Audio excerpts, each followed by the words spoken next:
1950s we were changing over from LMS to British Railways, and then later on they started talking about diesels. There were diesel shunts at Upperby before this. In fact, some of the diesels shunts were working during the war, and stinking old things they were. Nobody fully understood them, you know, at that time.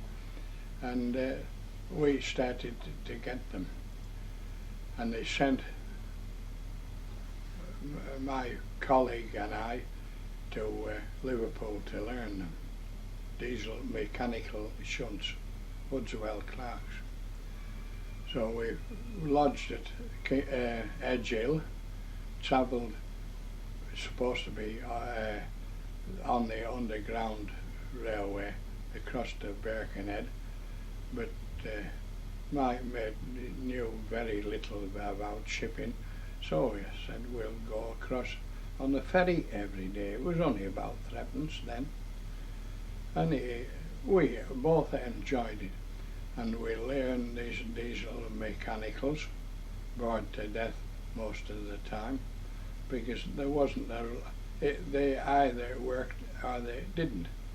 If they didn't, well, there's nothing we could do about it. Anyway, I think we were there a fortnight.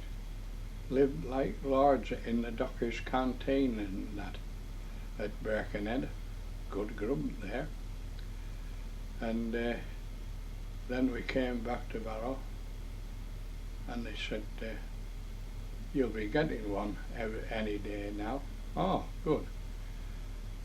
And I booked on one day, and they said, your new locos on one road. So I went to look. Never seen one in my life. I said, that? Yeah. I said, I've never seen one before. Oh, well, that's, you went to Birkenhead to learn them. Did I? So I had a few pages of typed instructions, and I went on and sussed it all out. What sort was it that they'd sent you then? Hudswell Clark. But it was a different... A modern one. Yeah. The one we trained on, they looked like steam engines with a little chimney on them. And imitation bunker. That was a diesel fuel, actually. And we got it started, trundled up and down the shed yard. Oh, aye. But instead of the reverser and the throttle and all that being mechanically linked, it was done by compressed air. And if the air pressure fell at all, you could work out only the outer. And we persevered with that. And then one day an inspector from Carlisle came up. I knew him well. Hello, Sam. He said, how do? I've come to pass you on the new diesel. Oh, aye, have you? What size is this? I said, it's Hudswell Clark 204 horsepower diesel mechanical. Oh, hell, he said. What's this? What's that? And I passed him out. And he said, you're Barrow's leading instructor now, and I've brought this, your silver spanner. They issued diesel men with a little spanner for changing fuses. The original ones, little stainless steel, and they were lovely job. And later ones just stampings on out of it of metal.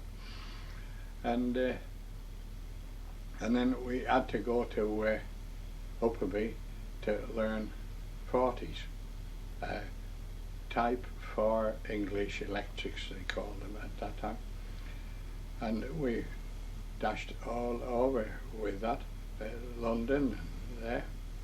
joyriding mainly, because we soon picked up the electrical side of it. You kick it here if it won't start, and you bang at this, and we had a good time.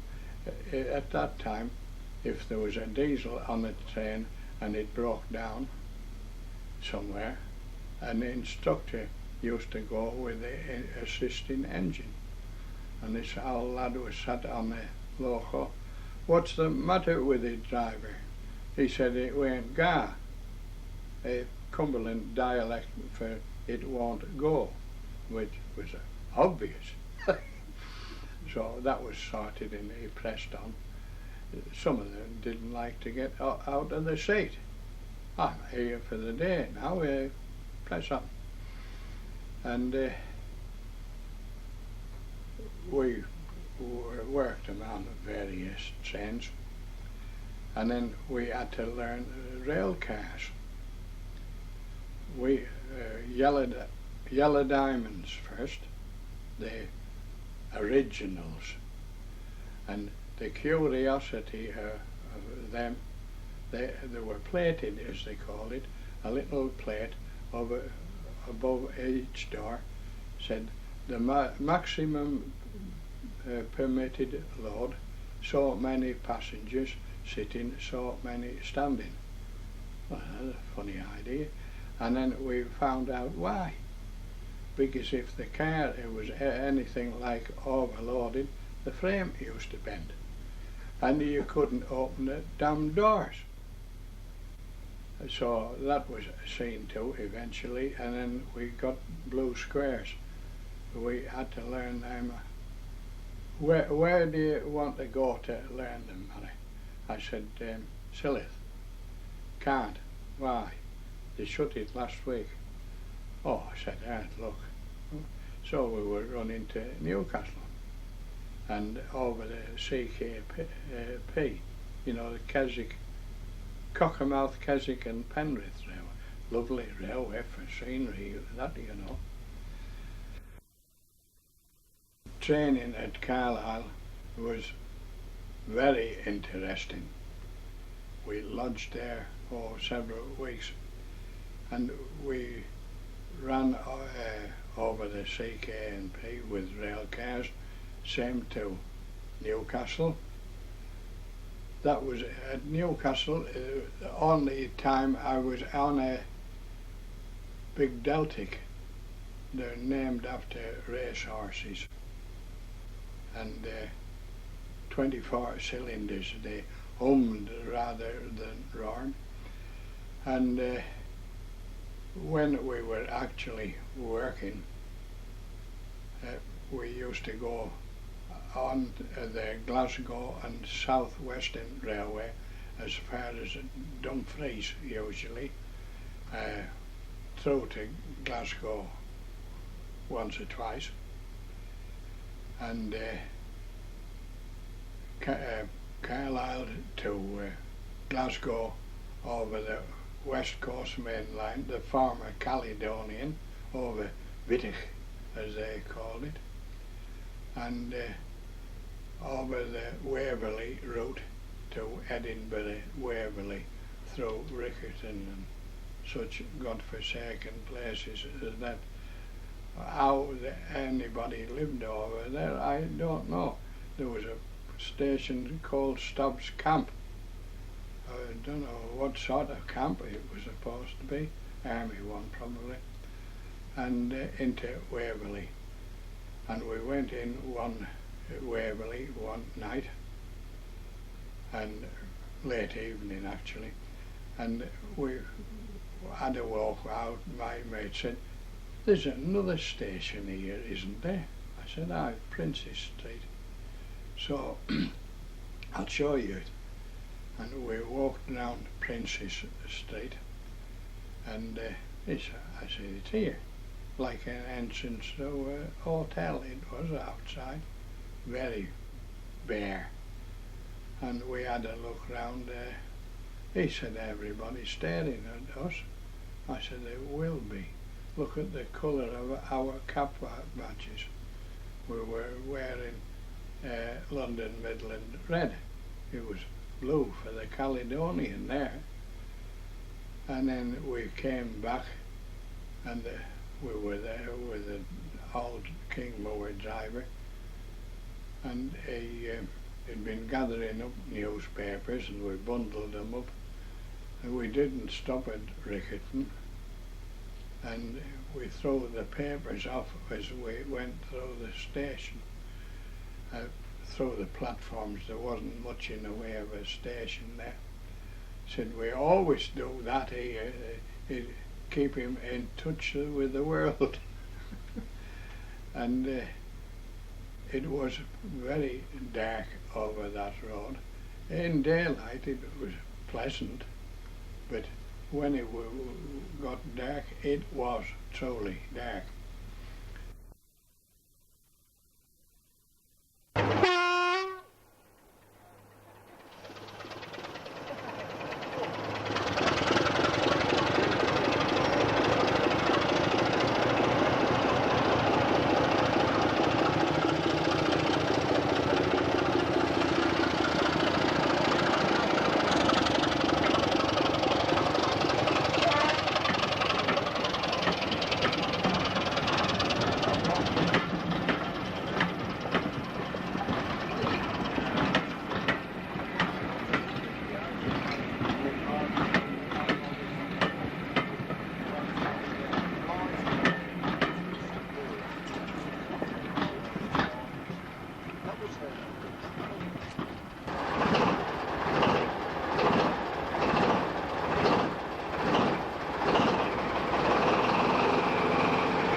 On the West Coast main line to London, I had to pass out on air brakes, and they elected to put me on the Up Royal Scot, 2 Class 50s in multiple, and about 10 coaches, I think, for the Scot. And I got all the times down. Passing times they were usually, and recovery time. There was a few minutes here and there, recovery time. So there's an inspector with us. I said, what about this recovery time? He said, that's in case you get stopped. Oh, is it? Not your time, you know. Oh. So, or not needed.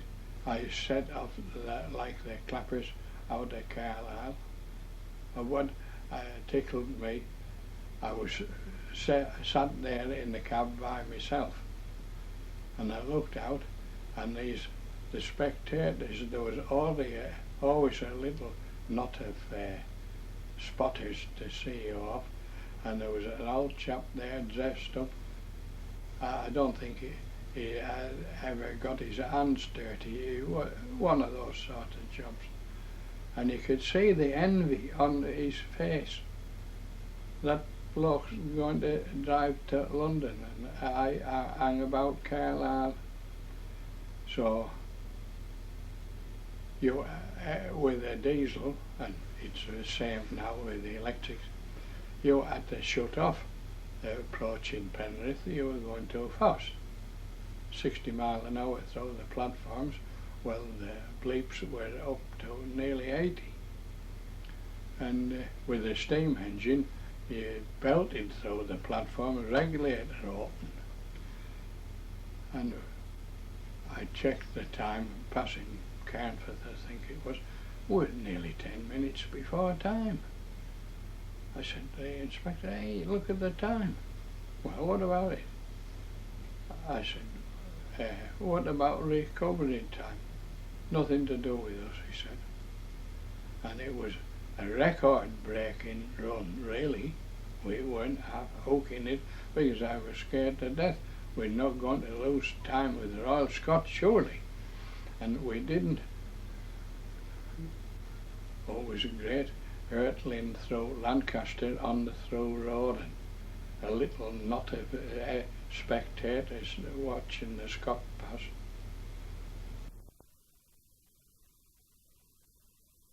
And there's another time I walked on, driver, and I had a second man and a guard.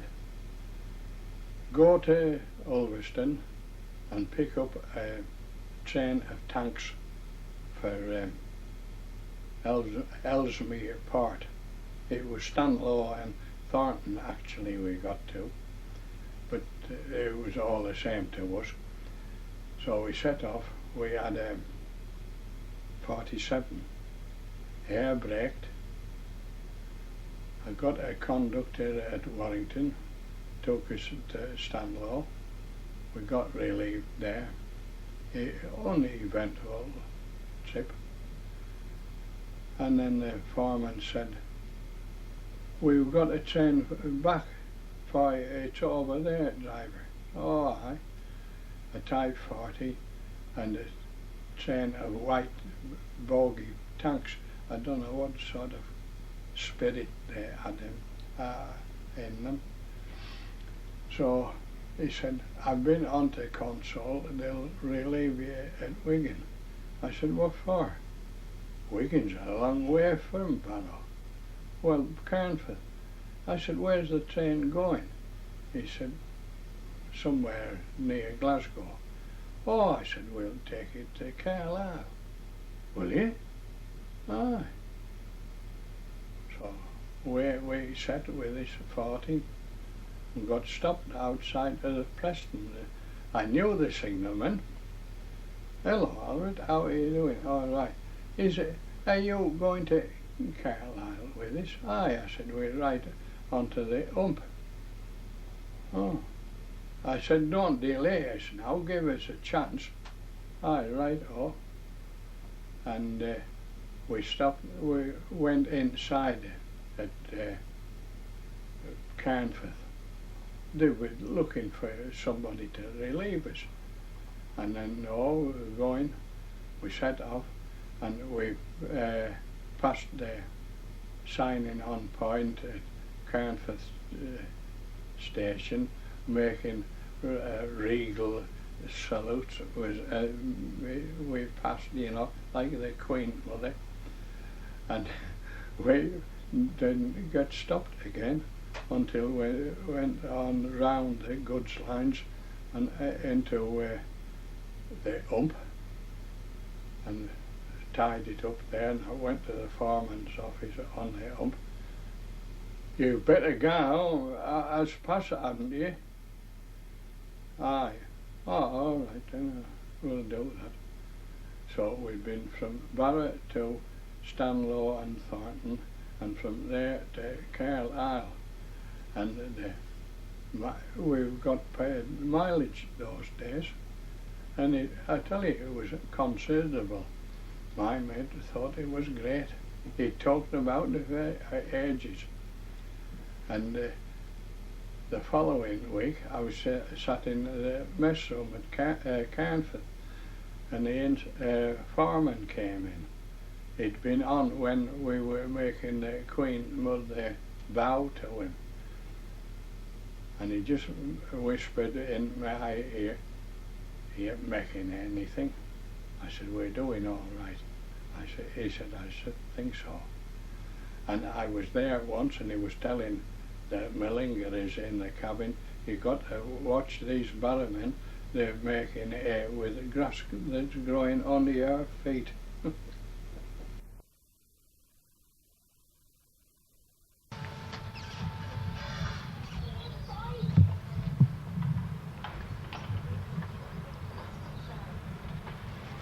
All right.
Yes. The Metro Vic Corps, they called them the Condors. They were designed to work the container door-to-door trains from Carlisle to just outside of London. Forgotten the name of the place. On the Midland, they used to go over Long Track. And we'd learned the class 40s, the class 4 English like they were then, and we were getting these locos, and they sent us Gorton to learn them, and we saw, oh hell, they were rough looking things. They'd been stood off for ages, and they refurbished the diesel engines in them, and they were squashed up things. They only had one door into the cab, that was on the second man's side. The door on the driver's side was into the generator compartment, so you climbed in there, walked round the console cubicle, throw into the cab. The other end, there was not much equipment. You could only just struggle through. And one of our blokes put a suggestion in. The traction motor blower at number one end, it was so large he had to climb over it. So he put a suggestion, can't it be moved? He got a letter back. Where to? No answer to that, you know. But the row when one of them was working, oh, it was terrific. 8-cylinder exhaust pulse pressure charged engine, 2-stroke, and with the throttle wide open, what a din. It was deafening in the engine room.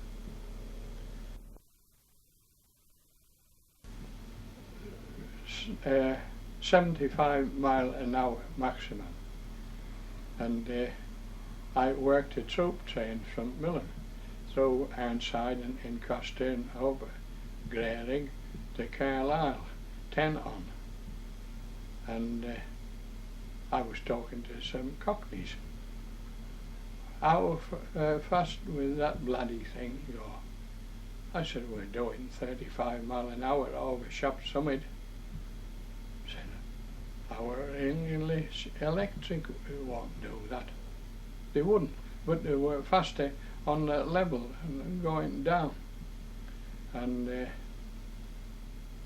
I booked onto for the job on a Saturday.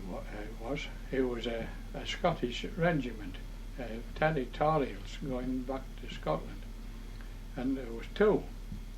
So when I booked on, I was there first, and the foreman said, what do you want?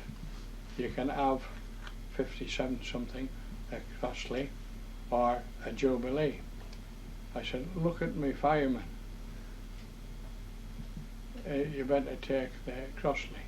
I said, yeah, liver lips they call him. He came to work for the Carlisle job in a pair of grey slacks and a white shirt. Now he had a good ID, hadn't he? And we set off. He never did anything. I could have done without him anyway.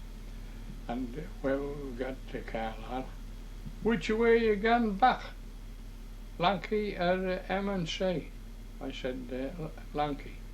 That's Lancaster and Carlisle. They always called that part, you know. And then we're coming back. We met the other train. They're hanging over the side, shaking their fists at us. Because they'd got the Jubilee, didn't they? But I never got there. And they were telling us a tale. One, you had to start them from the engine, from inside the engine room.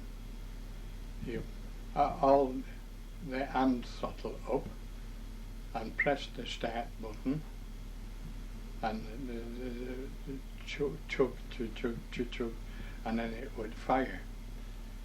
And the inspector was passing a bloke out, showed me how to start in the up drill, and he did it. And this bloke knocked the inspector out of the road. He thought he was going to blow up.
Northwest coal engines. I think we had 2 got nationalised. They said there have been 2.8 something, well 5.8 something, and they ran. We used to get them when everybody else was done, and we ran them to destruction. When they went from Barrow, they never came back. They were finished.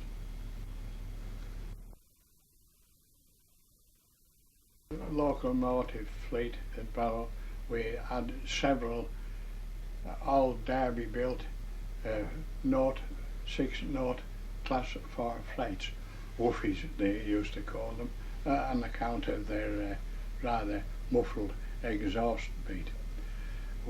They were used in all sorts of jobs. In fact, I once got the crew on one with a train, and years before that would never have been permitted. Them be so unreliable steamers, and they did all sorts of work, shunt passenger goods, and we used to get them to Carlisle often. There were pretty straightforward engines. As a fireman, it wasn't fair to throw the coal. A big point if you're going to be there all day. And they weren't terribly good steamers, unless everything was in their favour. When I made one ready as a fireman, I used to scrape the tube plate with the back of the clinker shovel. They used to get furred over, and they used to get furring of the stay heads and the crown sheet.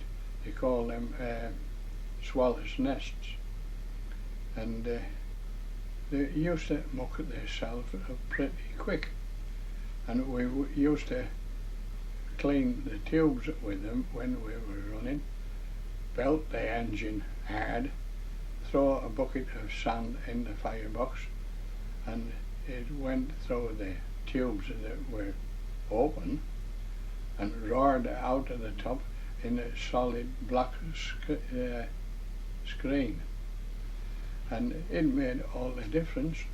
If you had to do jobs like that to get the best out of them. 58115. It was a Midland built engine. We used them for shunting. They had been mainline freight engines on the Midland, and that particular group had only a steam brake on the engine, no vacuum, no continuous brake for the train. There were 4'10" wheels, but there's a similar engine, 5'3", with vacuum brakes, and they used them occasionally on passengers. They had to be really stuck behind before one of them went on it. And there was all these nails, and uncomfortable to work on, and they were tricky to oil. There wasn't much room in them or under them, and one of our firemen was killed oiling one, and he was up at the back of the crank axle, and it got a bump in the shed, and the big end came round, and we prized his body out he was in a space of 1.5 inches between the big end web and the firebox front. The Ginty for shunting, they were good. They were built for the job. The only thing was with the regulator arm extension they put on somewhere, I had to do a deep knees bend to get under it to shove it open. It got a bit tiresome then, but for the little fella, oh, they were great. But until he had to clean the fire, there was no room, you know. Only about 3 foot from the firebox door to the bunker. We had little short firing shovels. I went to Jocko one day, I was going to take it off a fireman, and some idiot put a shovel on, done with a Scot. Let it go. The 3000 class, the spotters have names for them we never approved of, because they were super engines. And the first one I saw, we looked at it. Hell, this is a strange looking thing. It should have had the stars and stripes painted on it. A right Yankeefied looking thing. But everything you wanted to do, you could do from outside. There was no pipe work underneath, no valve gear underneath. The only thing was the leading suck, 2 corks, and you could do put all in them standing in front of the engine. But the fitters usually filled them up at washout and that, and it would run forever. And steam, oh, the steam, lovely. But the original ones, they had a double chimney. They were going to draw the fire without excessive hammering and fire throwing. They similar chimney to a Scot, but they weren't Scots, were they? And on a local passenger train, you set off full ball pressure, and they used to lose pressure when they were running. You could fire them as you like. Oh, and they were pest. And we played hell about them. Everybody did. Eventually they took the double chimneys off, put the old originals back on it, and what a difference. Oh, they'd steam anywhere. We used to run about with them passenger work on a stopping passenger train with a 3000. You could make time up lovely, because they would really accelerate. And I got one on the early TB Cork one morning. I had to leave it at TB and bring one of ours back. So we set off out of Battery Head, and we got to TB, and we stood on the northeastern waiting line waiting for the signal box to open.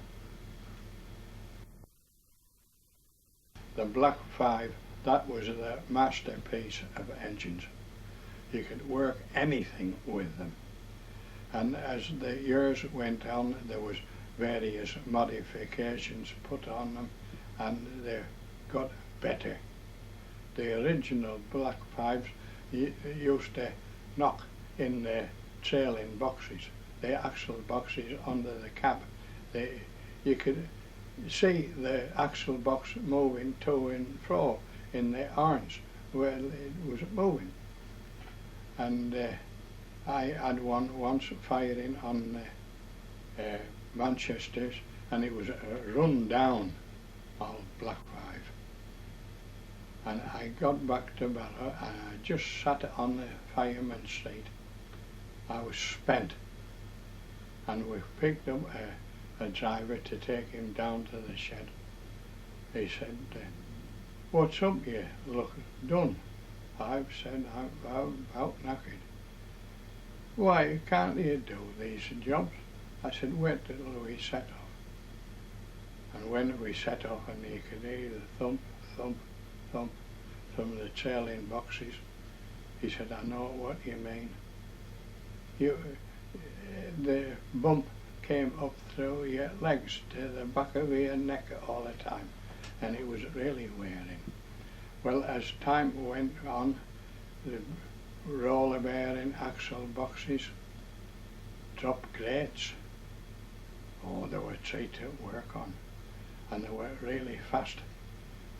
And I had one with an old BTH speedometer on. It was about the size of a pocket watch, but you could see it all right. And there wasn't many, and I had it up to 82, I think it was. And it was getting rough then, mind. The hell of a speed was that for an engine with 6-volt wheels. But the rocking grate, oh, that was a godsend. Some of the Stanier tanks, Fairburn tanks, had rocking grates, and on a job like the Preston, I used to rock the grate at Carnforth where we were getting water. Made a hell of a difference.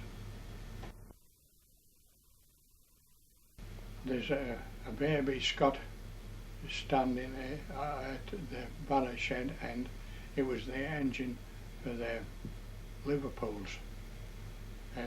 They used to have a few hours on barra shed, and they're all, nearly all named, and there was some good ones. There was Lady Godiva, the Preston engine we used to get on.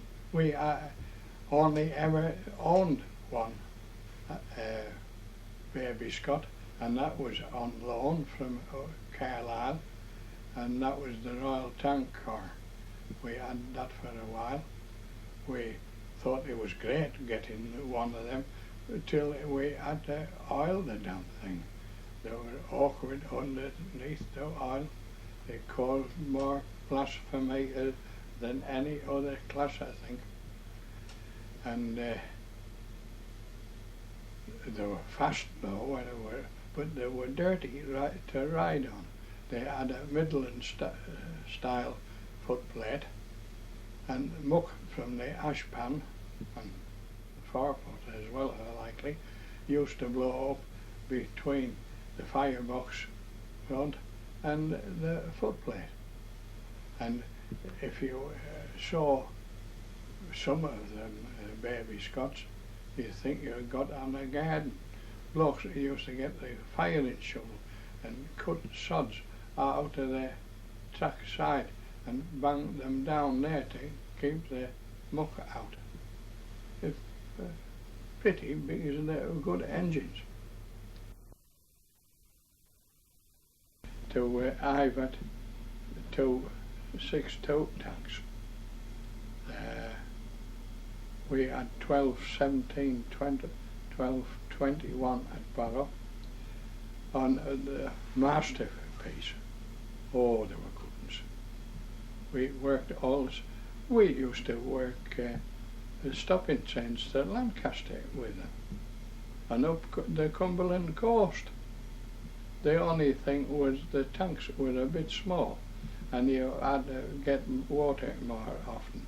Not that you were wasting it, but you hadn't got it to start with. And rocking grates, all the modern fittings, they were lovely. We should have had them years before we did. Coming down the shop, a grey rig, could be a thrilling business with a goods train, you know, because you were up to a maximum load, and you daren't go too fast because you would have to stop. So this bloke was telling me, he was on that job, he said we passed Grey Rig all right, and he said we were getting faster and faster, and he said our brakes were on, and they hurtled through Oxenholme, and he was thinking about going inside at Incaster to come down to Ironside. Anyway, the dip, there was a distinct dip at Sedgwick. that took some of the sting out of it, but they went on to the Blanchard record breaking speed, and when they got at the Barrow, the driver wanted a word in the guard's ear all about that, and the guard beat him to it. He said, put a brake on a grey rig, and I heard a crack, and the brake gear dropped, and it sailed on the ballast until it broke off.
I'll be on this tomorrow. Yeah. And a day off today.